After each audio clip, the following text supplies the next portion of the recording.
Programang ito ay rated SPG. Striktong patnubay at gabay ng magulang ang kailangan. Maaaring may masiselang tema, lengguwahe, karahasan, sexual, horror o droga na hindi angkop sa mga bata.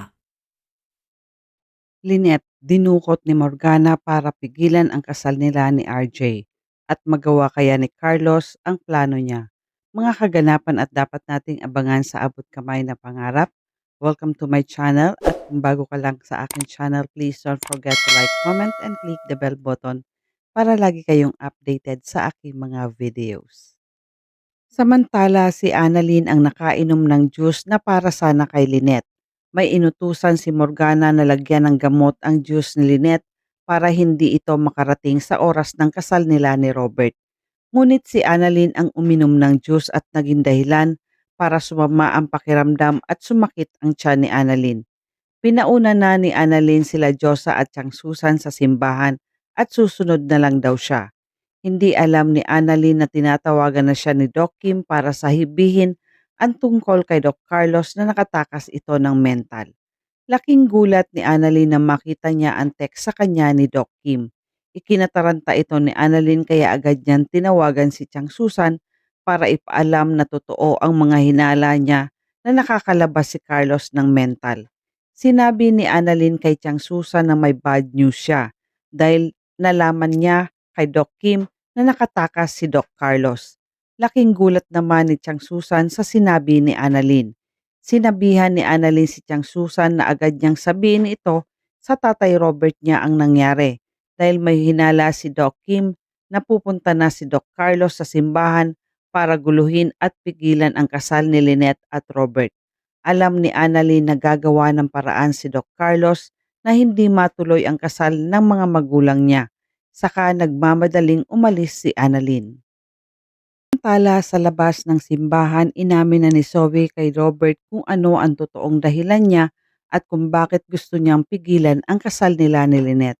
Sa kadahilan ng nalaman niyang nakatakas si Carlos sa mental hospital. Ikinakatakot ni Zoe na may hindi magandang gawin si Carlos sa araw ng kasal nila ni Lynette. Hindi naman makapaniwala si Robert sa sinabi ni Zoe at ganun din si Josa at Giselle. Ayaw nilang paniwalaan ang sinasabi ni Zoe. Nagsabi si Josa na papaano naman daw makakapunta si Carlos sa simbahan kung alam nilang nakakulong si Carlos sa mental facility at mas lalong wala namang alam si Carlos sa gaganaping kasal ni Lynette at Robert. Pinaghilanaan naman ni Giselle si Zoe na baka sinabihan daw nito si Carlos tungkol sa kasal ni Lynette at Robert at pilit pinapaamin ni Giselle si Zoe na inutusan siya ni Morgana para manggulo sa kasal ni Robert at Lynette. Tinanggi ni Zoe ang mga hinala sa kanya ni Josa at Giselle. Nagsabi si Zoe na hindi siya tutol sa kasal ni Lynette at Robert dahil tanggap niya na ito. Ang ikinakatakot at ikinakabahala ni Zoe ay baka kung anong gawin ni Carlos sa araw ng kasal nila. Kaya kailangan ipagliban na lang muna nila ito.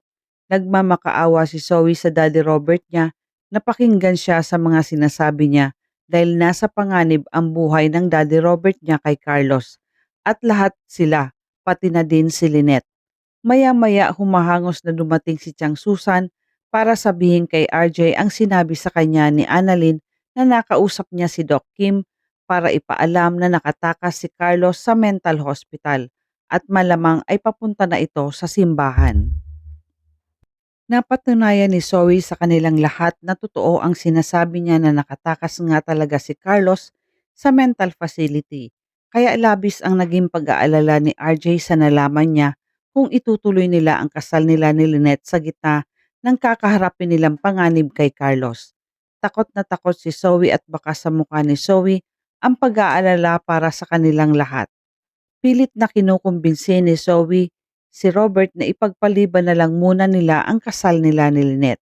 Hindi alam ni RJ kung ano ang magiging desisyon niya lalo na nang sabihin na ng wedding coordinator na dumating na ang bridal car at magsisimula na sila sa loob ng 10 minuto. Lahat sila ay nangangamba sa maaaring gawin ni Carlos. Ngunit hindi pumayag si Robert na hindi matuloy ang kasal nila ni Lynette dahil ito na raw ang araw na pinakahihintay niya. at lalong hindi siya natatakot kay Carlos kaya tuloy ang kasal nila ni Lynette at walang nagawa si Zoe. Sa likod ng simbahan nagmamasid lang si Carlos sa kanila at nakapangdamit ito ng isang madre.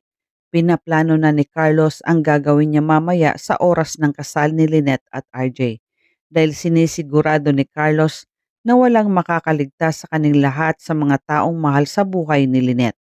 May kasama si Carlos na isang lalaki na magiging kakutsaban niya sa gagawin niya.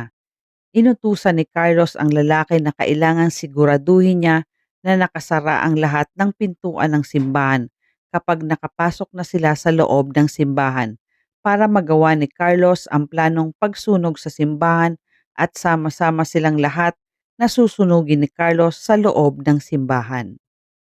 Samantala dahil sa naging desisyon ni RJ na ituloy ang kasal nila ni Lynette, tumawag na si RJ sa pulis para humingi ng tulong dahil nakatakas si Carlos sa mental hospital.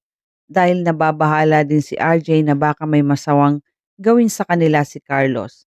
Sa loob ng simbahan, excited na ang lahat sa gaganaping kasalang RJ at Lynette at nagaantay na lang sila sa pagdating ng bride na si Lynette. Nag-aalala na si RJ kung bakit wala pa si Lynette. Natatakot tuloy si RJ na baka may mangyari na naman kay Lynette dahil hanggang ngayon ay hindi pa rin dumadating si Lynette. Nabanggit ni Diyosa kay RJ na nakausap niya si Lynette kanina at sinabi nito na nasiraan lang daw ang sasakyan nilang bridal car at maya-maya lang daw ay parating na sila. Ang hindi alam nila ay may plano din si Morgana kay Lynette para hindi ito makarating sa kasal nila ni RJ. Kabilang banda dahil sa hindi mapakali si Zoe at natatakot siya sa gagawin ni Carlos, naisipan niyang lumabas muna ng simbahan para abangan si Carlos at pigilan kung anuman ang balak na gawin ni Carlos. Nagtaka si Zoe kung bakit hindi niya mabuksan ang pinto ng simbahan, kaya humingi siya ng tulong na buksan ang pinto. Napansin ni Zoe ang sahig ng simbahan kung bakit may basa sa may kinakatayuan niya. Samantalang excited na ang lahat sa pagdating ng sasakyan ng bridal car ni Lynette. Tuwang-tuwa si Diyosa dahil sa wakas ay dumating na si Lynette. Ngunit laking gulat nang makita nila kung sino ang bumaba sa bridal car. Si Morgana at nakasuot ito ng damit pangkasal at saka nakangiting binati sila ni Morgana. Laking pagtataka nila kung bakit si Morgana ang dumating at sakay ng bridal car para kay Lynette. Kaya agad nagtanong si Diyosa kung bakit si Morgana ang nakasakay sa bridal car ni Lynette. At galit naman na tinanong ni Chang Susan si Morgana kung nasaan at kung anong ginawa ni Morgana kay Lynette. Gumawa ng dahilan si Morgana na nakausap niya daw si Lynette at pinapasabi ni Lynette kay RJ na hindi na siya makakarating sa kasal nila dahil nagbago daw ang isip ni Lynette dahil hindi sila ang para sa isa't isa ni RJ. Sa labas ng simbahan, nag-aantay na lang si Carlos ng tamang pagkakataon para magawa ang plano niya. Sinabi ni Carlos sa sarili niya na sinayang ni Lynette ang lahat kung ano ang meron sila noon at kasalanan ni Lynette kung ano ang susunod na mangyayari sa mga taong mahal niya. Ipinag-aalala naman ni Doc Kim nang kumpirmahin sa kanyang ng nurse na hanggang ngayon ay hindi makita at matagpuan si Doc Benitez. Kaya agad nagpaalam si Doc Kim na kailangan niya nang umalis dahil iniisip niya ang kalagayan ni Dr. Santos at ng iba pa niyang kasamahan dahil nasa panganib silang lahat. Samantala sa pag-aakala ni Zoe na tubig lang ang basa sa sahig ng simbahan, agad naman pinalinis ng babae ang sahig. Ngunit pinigilan ito ni Zoe dahil naamoy ni Zoe na hindi ito tubig lang kundi isang alcohol at pure ethanol.